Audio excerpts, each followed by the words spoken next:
હાજી સાહેબ. હાજી, કેમ છો? પરમ આનંદ. સરસ સરસ, પરમવત્તા આનંદ. હા. મજામાં સાહેબ, હો એકદમ મજામાં. હા, સરસ સરસ. તમારી દયાથી. અરે ભગવાનની દયાથી. બોલો બોલો, શું કામ છે એ કયો. કામ સાહેબ, મારે એક જમીનનું મેટર હતું ને હું સોશિયલ, મારું નાનું ફેમિલી છે ને આવી શકાતું નથી. ઓકે, ફોનથી માહિતી લઈ લઉં પછી આ બોલો. કેમ્પમાં તો આવી જ.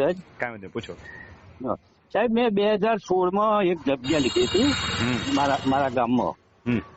હા, એટલે એમાં જેને આલી હતી ને જેની પાસેથી એમને કોઈ તકરાર નથી, પણ બીજો ત્રાહિત વ્યક્તિ એની તકરાર હતી. એટલે મેં દસ્તાવેજ કર્યો એ વખતે એમને મામલતદારમાં તકરારી કરી હતી.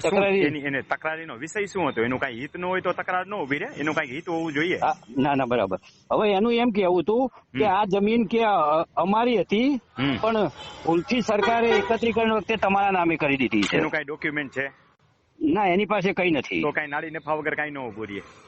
એટલે એનું મારે કાઠિયાવાડી કહેવત છે, હાજી સર, ચોઈનો ટકાવો હોય ને, ઉપર ચોઈનો બાંધવો હોય ને, તેથી તો બટન ને ચેન નહોતી, સમજ્યા? એટલે ચોઈનો ટકાવે કઈ કા નાડી જોઈને કા નેફો જોઈએ. હવે નાડી નેફો કાંઈ ન હોય ને તો ટકે નહીં, પડી જાય હેઠો. ના સર, બરાબર છે, પણ હવે ગામનું છે અને બહુ જ હેરાન હું થઉં છું. કોર્ટમાં બધા ઘણા રૂપિયા કરી દીધા. કરી શકે ઈ મને કાગળ બતાવજો.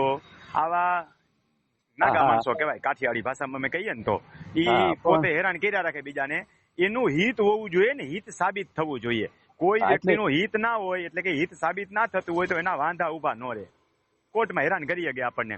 નમતું નહીં જોખવાનું આવા માણસોને.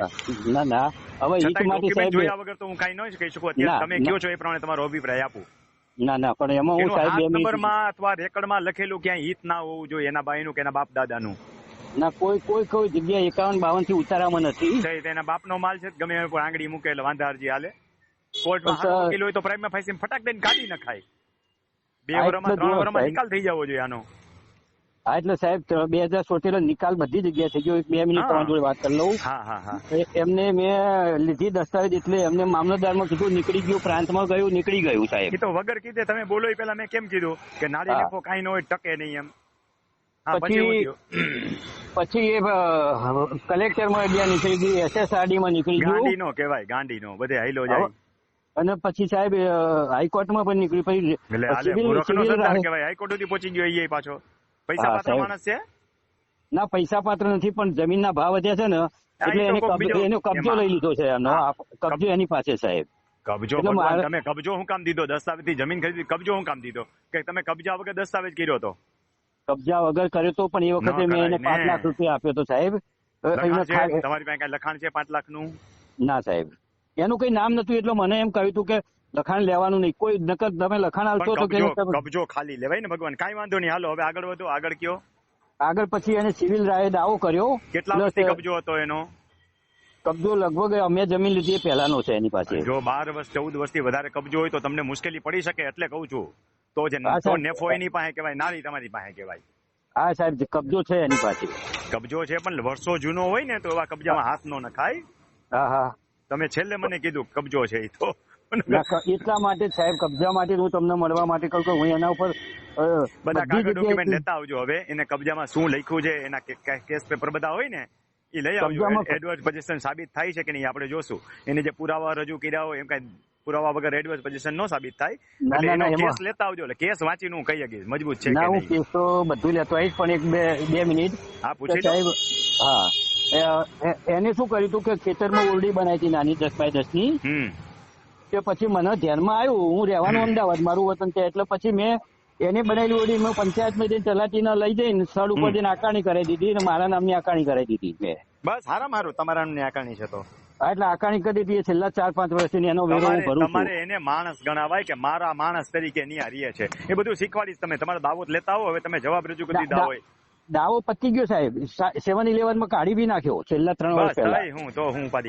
હાલ કોઈ મેટર સાહેબ ચાલતી નથી. બસ તો શું કામ ઉપાધિ કરો છો? આવો એટલે મળજો મને.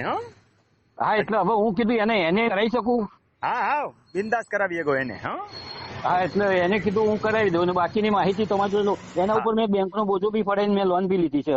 બસ આટલા બસ સુધી. કાંઈ ચિંતા કરવા જેવું મેં નો કીધું બધાય પ્રોજેક્ટ કર્યો પરિસ્થિતિમાં કઈ એડવર્સ પોઝિશન સાબિત ન થાય અને હોય તોય શીખવાડું આવા ગધડાઓને કેમ બહાર કાઢવાય હા એટલે મારે સાહેબ પોઝિશન લેવું છે એટલે કઈ રીતના લઉં એમ ખાલી એટલા માટે હું તમને આવો તો ખરા મારી પાસે બધું લઈને એમ 2 મિનિટમાં હું કેમ કહી દઈશ 22 ના, વર્ષથી ના, કેસ લઈને ચાલતો હોય તો સારું તો હું તમે આ વખતે જે તારીખ નક્કી કરો ને એ તારીખે હું તારીખ આવી નક્કી જઈશ. થઈ જ ગઈ છે તાલીમ કેમ્પની તારીખ તો તમને મળી છે હા હા હા હા.